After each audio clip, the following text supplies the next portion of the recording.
नमस्कार, मनोभाव चैनल में आपका स्वागत है। आज की कहानी है तीर्थ यात्रा का फल। हरिहर एक सीधा साधा किसान था। वह दिन भर खेतों में मेहनत से काम करता और शाम को प्रभु का गुणगान करता। उसके मन में एक ही साध थी, वह उडुपी के भगवान श्री कृष्ण के दर्शन करना चाहता था। उडुपी दक्षिण कन्नड़ जिले का प्रमुख तीर्थ है। प्रति वर्ष जब तीर्थयात्री वहां जाने को तैयार होते तो हरिहर का मन भी मचल जाता, किंतु धन की कमी के कारण उसका जाना नहीं हो पाता।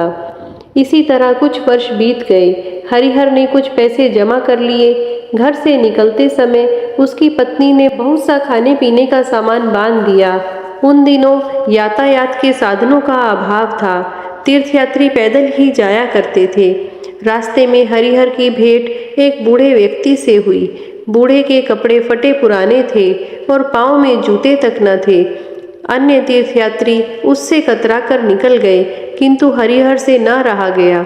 उसने बूढ़े से पूछा, बाबा, क्या आप उडुपी जा रहे हैं? बूढ़े की आंखों में आंसू आ गए।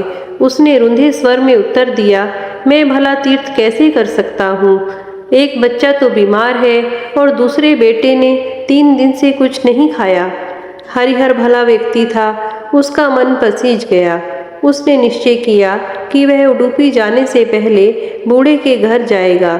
बूढ़े के घर पहुंचते ही हरिहर ने सबको भोजन खिलाया, बीमार बच्चे को दवा दी। बूढ़े के खेत बीजों के अभाव में खाली पड़े थे। लौटते लौटते हरिहर ने उसे बीजों के लिए भी धन दे दिया। जब वह उडुपी जाने लगा तो उसने पाया कि सारा धन तो खत्म हो गया था। वह चुपचाप घर लौट आया। उसके मन में तीर्थ यात्रा न करने का कोई दुख न था, बल्कि उसे खुशी थी कि उसने किसी का भला किया है। हरिहर की पत्नी भी उसके इस कार्य से प्रसन्न थी। रात को हरिहर ने सपने में भगवान कृष्ण को देखा। उन्होंने उसे आशीर्वाद दिया और कहा, हरिहर, तुम सच्चे भक्त हो। जो व्यक्ति मेरे ही बनाए मनुष्य से प्रेम नहीं करता, वह मेरा भक्त कदापि नहीं हो सकता। तुमने उस बूढ़े की सहायता की और रास्ते से ही लौट आए। उस बूढ़े व्यक्ति के वेश में मैं ही तो था। अनेक तीर्थयात्री मेरी उपेक्षा करते हुए आगे बढ़ गए, एक तुमने ही मेरी विनती सुनी। मैं सदा तुम्हारे साथ रहूंगा। अपने विश्वास से दया, करुणा और प्रेम का त्याग मत करना। इतना कहकर प्रभु अंतर्ध्यान हो गए।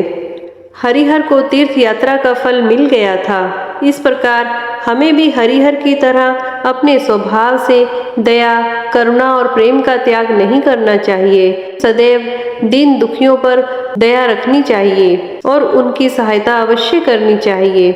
इस कहानी ने यदि आपके हृदय को स्पर्श किया हो तो कृपया अपने प्रियजनों को शेयर करें। जय श्री कृष्णा।